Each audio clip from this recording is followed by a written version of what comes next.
let's run up a minute. Living on Main Street, I've been trying to get dough, no pastry. I've been living on gold and hasty. When it's cold outside, I get pasty. White boy got flows like Sway Lee. Like the best street boys had JT. I got mad beats banging off safety. I'm a crypty young man living HD. Pop pets cause I got ADHD. What's up, guys? The daily market update. It's 12:27 p.m. and it's Wednesday, January 26, 2022. So let's start off with a Bitcoin chart. So I'm going to go to BTC1 exclamation point, and this is the Bitcoin CME futures. So the key here is using this chart, you're able to spot gaps.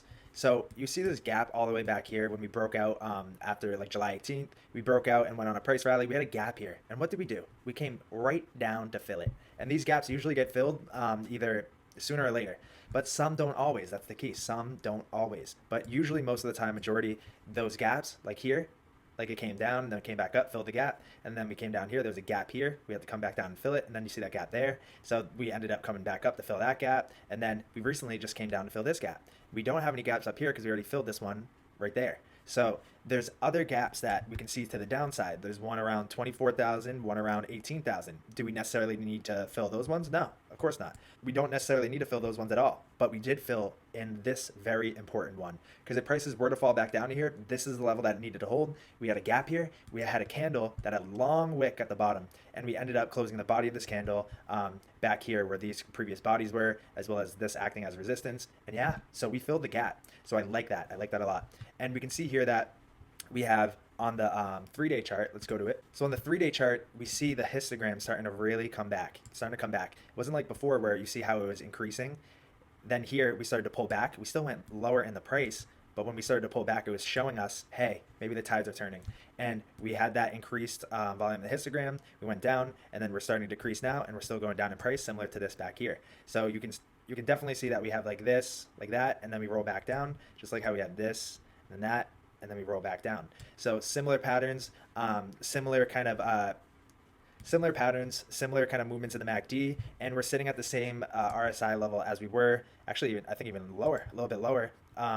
Look at this. So the only other time we've been this low in the RSI on the 3-day was the COVID crash right there, as well as the bear market bottom. The bear market bottom and the COVID crash. And we haven't seen fear like this in a very long time as well too. This says neutral or concerned, but I'll show you another chart that screams absolute fear. But I like where we're at right now as far as a potential price point, key level that we're going to bounce off of. And it's looking like we're getting that now. And we have those clear trend lines, bright as day, coming down like that. And then we have this, coming down like this. So we're coiling up right now. We break out above this upper trend line, then we're going to start to rally back up, and we could probably target a 618. So say that is the top, and then this is the bottom. We could say, hey, maybe we'll retrace back up to 55,000. And then once we get to 55,000, we really need to get back above it, hold that support, and keep moving up, making a higher high than this point so we can maintain bullish market structure. So I believe this is the bottom here. We saw it the other day when it went down to 33,000, filled the gap. And I believe we're going to start popping to the upside. We have the Federal Reserve meeting today in like an hour and a half. I do believe that they're going to say something that is actually good for crypto. Maybe they're going to say, hey, maybe we're not going to raise interest rates, or maybe they say, hey, we're not going to do anything right now, but in the future, we're going to still keep printing money and supporting the economy, and we're going to see a bounce. I can see it right now. The indicators are showing us that a bounce is in store, and that this kind of sell-off was the lead up to this Federal Reserve meeting, and then this Federal Reserve meeting today is going to be that that event that kind of changes the tides of the market. You can see it, but we need to break above the upwards resistance. So we can bounce up today, but if we get rejected by here and we start to curl back down, then we're going to go back down lower, retest these lows. We need to get back above at least 41,000, 42,000, and then start heading up higher. If we get rejected by here, then we can start targeting this until we end up breaking on one way. But you can see here that also, look at the volume spikes. So volume spikes here, here, here, and here as well too. And if we look at the chart, we can see that, hey, this volume spike right here was kind of this sell-off right here, which took us down to that bottom point. So it's like a bottom, it marked a bottom. This volume increase marked this bottom. This volume increase marked this bottom with a breakout. And then this volume increase right here marked a top. There was another volume increase right here, marked a bottom. This volume increase marked a top. Volume increase right here, likely marking a bottom.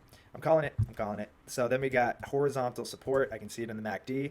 We've been kind of making equal lows with the MACD, so we haven't gone making lower lows, but in the chart, you can see that we've been making lower lows, lower highs. So this is bullish divergence. There's not as much selling pressure as it may seem, and I believe that when we do come back up to the upside, we're going to have a lot driving it up. Maybe some short squeezes and other things of that nature, but it's looking like we're in for a pump. And especially with this curling up, but we obviously want to wait for confirmation. We need to see the cross ups. We need to see this pull through the 20 level. We need to see this go up and this go up, same timing. But as far as where we're at in the MACD, same kind of area back here, as well as coincides with areas back in the bear market. Yep. So I like it. I like it. Now let's dive into Ethereum. So Ethereum, we're on the 4-hour. Let's go on the 12-hour real quick. Yeah, we got a 12-hour MACD cross right now with a TSI cross with the stock RSI already crossed and heading up, still heading vertical, likely a bottom. Especially look at the fear. We're in fear. Let's look at last times we're in fear. We weren't even in fear back in this correction. None. So we haven't seen fear like this in a while. And you want to know when? The COVID crash. So you see this orange down here, red, light red, orange. So last time we saw orange was during the COVID crash. So if you made it this far and you're calm, cool, collected, you bought more on this dip, congratulations, because you, I would say, are a seasoned veteran, or you at least earned some stripes with this one, because this was like an equivalent of a COVID crash. So congrats, you made it through. If you did buy the dip, all the power to you. If you didn't, and you just held onto your positions and you held onto your hands, then that's great as well too. As long as you're not making decisions based out of emotion, and that could end up ultimately kind of being a mistake. So sit on your hands. It's looking like things are turning around right now. We filled gaps. We came back down to fill this level that we probably should have came back down to and tested as support back here, which we never did. So we ended up extending it and then coming back down to test it right here. But you can look at the 12-hour horizontal line, TSI right here. Last time we fell down to these levels in the TSI, it's always marked a bottom, bottom, bottom. And then right here, we're at it right now. So then let's look. We have this like kind of channel down in the MACD. We're crossing up from it right now. Every time we had to cross up from it, we at least saw it pop up. So we could see, all right, maybe this pops up like this, and then we turn back over. Or maybe we pop up here, we get rejected for a sec, then get above, and then we keep going higher. But this is going to be that key level that we need to break through, around $3,000. We need to get through that for Ethereum. Now let's dive into XRP. So XRP sitting around 63 cents. Some unbelievable great news came out about XRP and Ripple that I will share in this after I do a little TA. So we are on the 12-hour chart right now. We have the stock RSI cross up, MACD cross up, TSI cross up, out of fear. I like it. Last time we were in fear was right here, marked the bottom. Other times we were in fear. Let's see. With the SEC lawsuit, we were in fear. So, and this was, we turned orange as soon as we hit rock bottom. So I like it. I like all the similarities to other corrections and other type of drawdowns, and it's looking like we're here at the bottom. So let's look at this bullish divergence playing out. We're on the 12 hours, so we can see that trend line. So we have a low here, we have a higher low. Yeah, so it's a higher low like that, and then we have a lower low in the price action. So this was that low, and then we can bring it down. We can see we have a low, lower low, we have a low, higher low, hidden bullish divergence, kind of like let's see, like back here. So when we went down in price back here, we had a low in the MACD, lower low, then a higher low here, but in the price we had a low, lower low, and then at this point we had a lower low as well. This had a higher low, just like this had a low, and then we had another low right here, and then another low even right here that was lower than these. So we have a low, low, low, just like a low, low, low. And then we have hidden bullish divergence playing out right now with this recent low, like hidden bullish divergence right now with this recent low. And yeah, maybe we need to do it one more time. Maybe it's like a pop up like this, kind of like what we did back here. And then we're able to work our way on out of here and then go at that point. So we're gonna have to watch it, but we know we need to reclaim 63 cents, preferably back above 75, 76 cents. That would be nice. But I don't believe that we're going to see any more downside. Maybe we come back down, retest these lows again, but I think the bottom set in. We're on such a key level of support that it would be detrimental to the chart if we broke it. So given that big news just came out about Ripple and XRP, I don't see that in the cards. I think XRP is going to perform very well this year. So let's see. Let's go to the 3-day chart, because I think we have a lot of buy warnings on the 3-day chart. And I'm sure it's for all the coins too. We had 5-day buy warnings, 3 days. Yeah, so we have a 3-day buy warning here. Last time there was 3-day buy warnings all across the history of this. We saw a bottom, or a local bottom, local bottom, local bottom, local bottom. And we're just waiting for that buy now signal. We're just waiting for it. But you can see here we're going lower on the price. And then you see the histogram, how we're going lower. We're trying to turn the tides, and we're close to it. We're definitely close to it. So as soon as we flip this to bullish, we get out of fear. Look at the last times we're in fear. SEC lawsuit, COVID crash.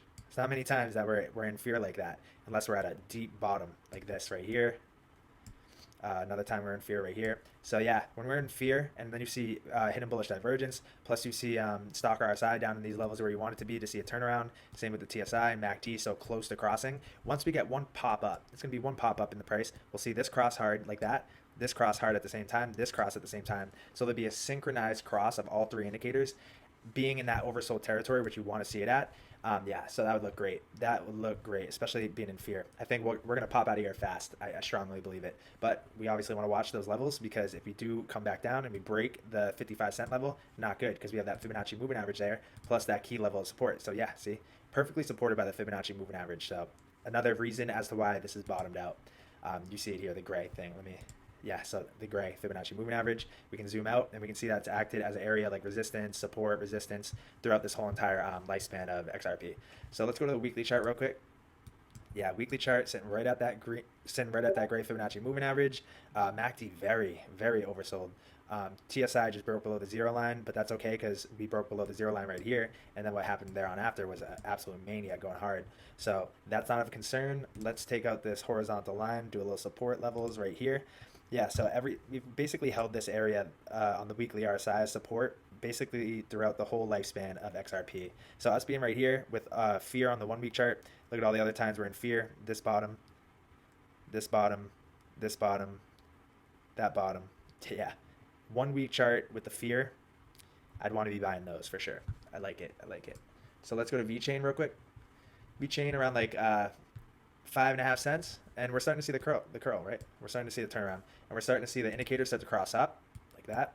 See how they're getting ready to cross, do like a little W. We have bullish divergence. We have a low here, higher low. We have a low here, a lower low, as well as look at that. We're in red, fear plus. Let's scroll all the way out. See all the times we're in fear plus. So where we're at now.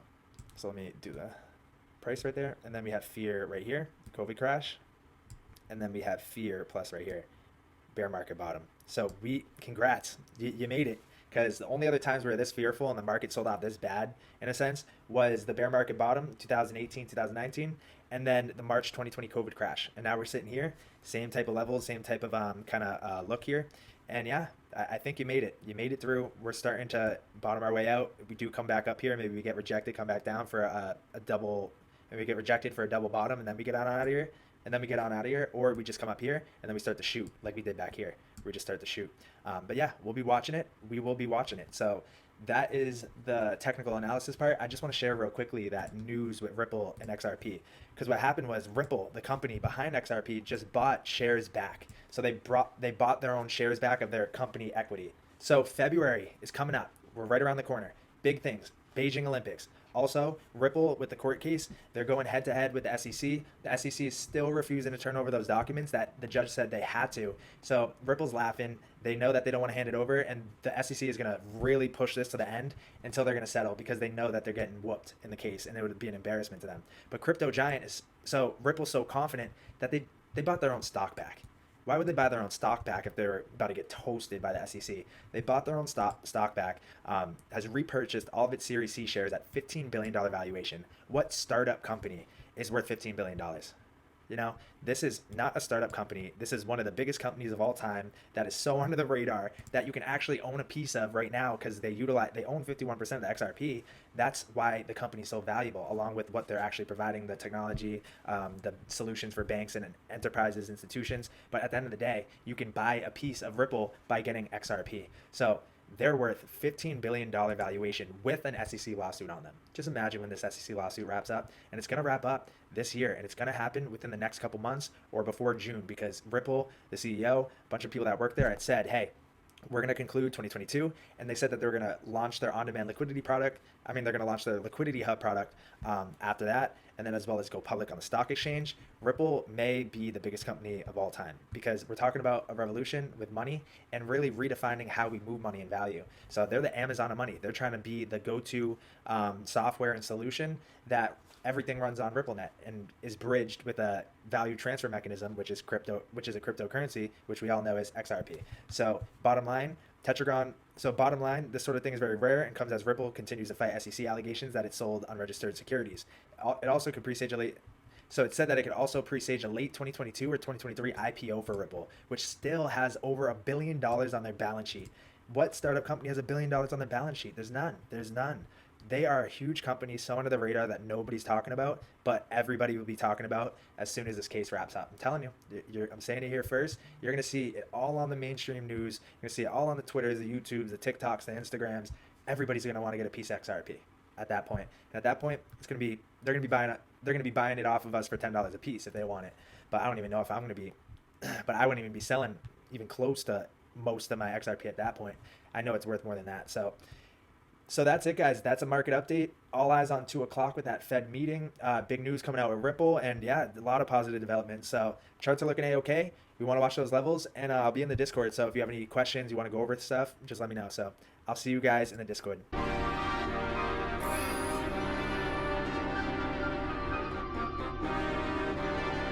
Hey, let's run up a milli.